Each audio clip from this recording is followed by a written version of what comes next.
bagi kita semua. Sebelum kita mendengarkan sebagian dari firman Tuhan, kita satukan hati kita bersatu di dalam doa. Segala puji syukur Tuhan, kami panjatkan atas berkat-Mu di mana mulai pagi hingga saat ini Tuhan, Kau masih memberkati kami. Kami tahu Tuhan itu semua bukan karena kuat dan hebat kami, melainkan karena cinta kasih dan pertolongan Tuhan kepada kami. Sebentar Tuhan, kami akan mendengarkan sebagian dari firman-Mu. Kiranya Kau berkati hamba-Mu yang menyampaikan serta isi firman-Mu, supaya dapat didengarkan oleh anak-anak-Mu Tuhan. Puji Tuhan, dalam hidup kami banyak dosa yang kami buat, tolong hapuskan agar tidak terhalang kasih anugerah serta penyertaan Tuhan kepada kami. Hanya ini doa kami dalam nama Tuhan Yesus kami berdoa, amin. Firman Tuhan kita pada pagi hari ini terambil dari 2 Korintus 4 ayat 8 sampai 9. 2 Korintus 4 ayat 8 sampai 9. Saya akan membacakan untuk kita semua. Dalam segala hal kami ditindas, namun tidak terjepit.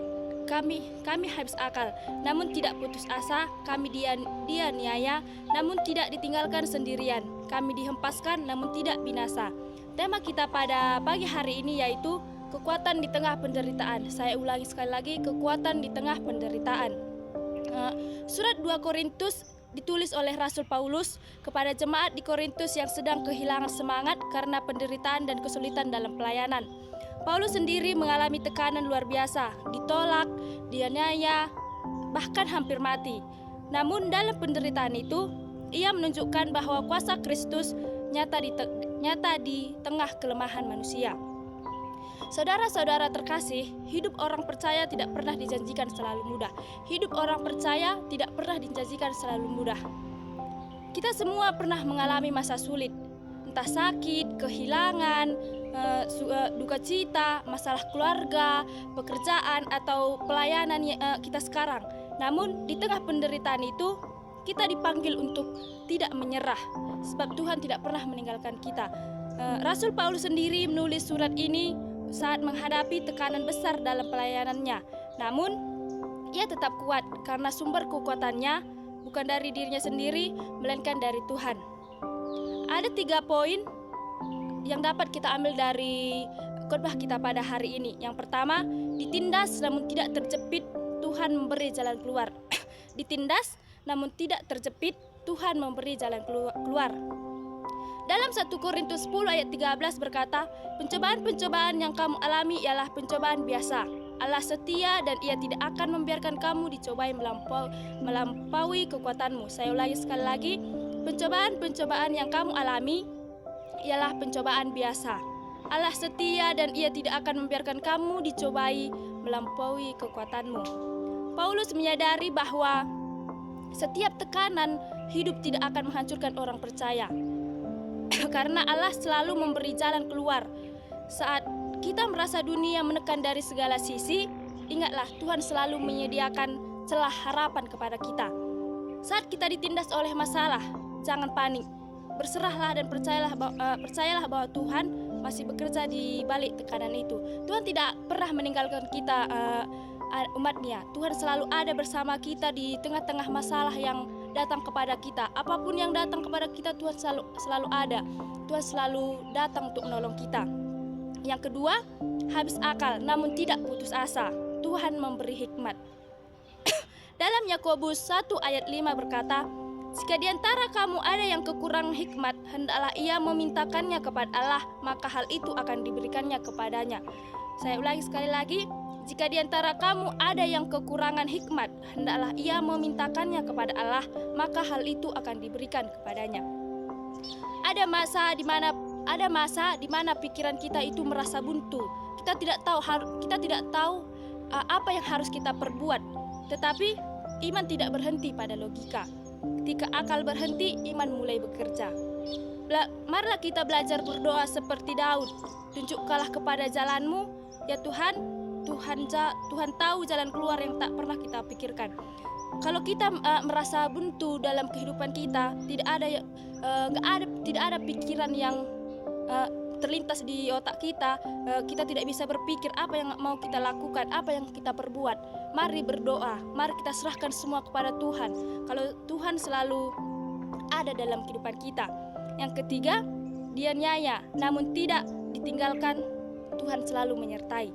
Dianiaya namun tidak ditinggalkan, Tuhan selalu menyertai. Dalam Ibrani 13 ayat 5b berkata, "Aku sekali-sekali tidak akan membiarkan engkau, dan aku sekali-sekali tidak akan meninggalkan engkau. Aku sekali-sekali tidak akan membiarkan engkau, dan aku sekali-sekali tidak akan meninggalkan engkau." Penderitaan kadang membuat kita merasa kita sendirian, tidak ada teman, tidak ada yang menolong, tidak ada yang peduli kepada kita karena penderitaan yang kita alami.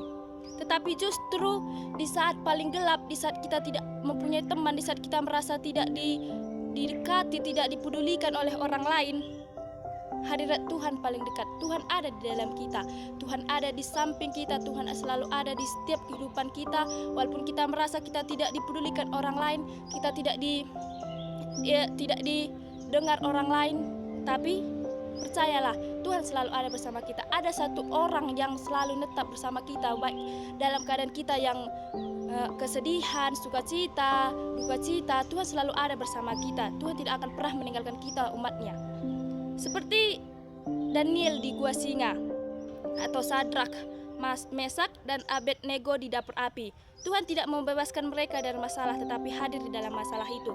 Tuhan tidak akan membiarkan kita masalah kalau tidak punya jalan keluar. Tuhan tidak akan membiarkan kita menghadapi masalah itu kalau kita tidak bisa melewatinya. Karena Tuhan memberi masalah kepada orang yang mampu dan tahu cara mengatasinya. Karena Tuhan percaya Dia hadir di tengah-tengah masalah yang kita hadapi, dan Tuhan memberikan masalah kepada kita itu agar kita tetap lebih dekat kepada Tuhan, agar kita selalu mempercayai Tuhan, agar kita selalu mengandalkan Tuhan di dalam setiap masalah yang telah kita lalui dan kita hadapi pada saat ini. Jangan takut menghadapi tekanan atau penganiayaan, karena kita tidak pernah sendirian. Jangan pernah kita merasa sendirian, tidak ada yang peduli, tidak ada yang menolong kita, karena Tuhan selalu ada bersama kita. Kapan dan dimanapun kita berada, Tuhan selalu ada menolong, menemani kita. Saudara-saudara, iman yang sejati bukan berarti hidup tanpa badai, tetapi tetap berdiri di tengah badai bersama Kristus. Paulus menegaskan bahwa meski kita lemah, kuasa Tuhan sempurna dalam kelemahan kita, seperti 2 Korintus 12 ayat 9. Jadi, jika hari ini kita merasa tertekan, habis akal, atau merasa sendirian, ingatlah, Tuhan masih di pihakmu dan kasih-Nya tidak pernah gagal. Tuhan selalu ada bersama kita, dimanapun kita Tuhan selalu ada. Tuhan selalu menolong, menemani kita, dan memberkati kita. Dalam Mazmur 34 ayat 19 berkata, "Banyak kemalangan orang benar, tetapi Tuhan melepaskan dia dari semuanya itu." Banyak kemalangan orang benar, tetapi Tuhan melepaskan dia dari semuanya itu. Kesimpulan dari renungan kita pada hari ini yaitu, kekuatan sejati bukan berasal dari diri kita, tetapi dari Tuhan yang tinggal di dalam kita. Mari bertahan, beriman, dan berharap, sebab Tuhan tidak akan meninggalkan kita sebagai anak-anak-Nya. Amin. Kita satukan hati kita bersatu di dalam doa. Terima kasih Tuhan, terima kasih Yesus atas berkat-Mu. Kami sudah selesai mendengarkan sebagian dari firman-Mu. Kiranya apapun yang kami dengarkan hari ini dapat kami lakukan dalam kehidupan kami.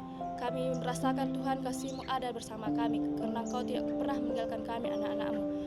Aktivitas kami selanjutnya Tuhan, kami serahkan ke dalam tangan pengasihan-Mu. Hanya ini doa kami, dalam nama Tuhan Yesus kami berdoa. Amin. Shalom.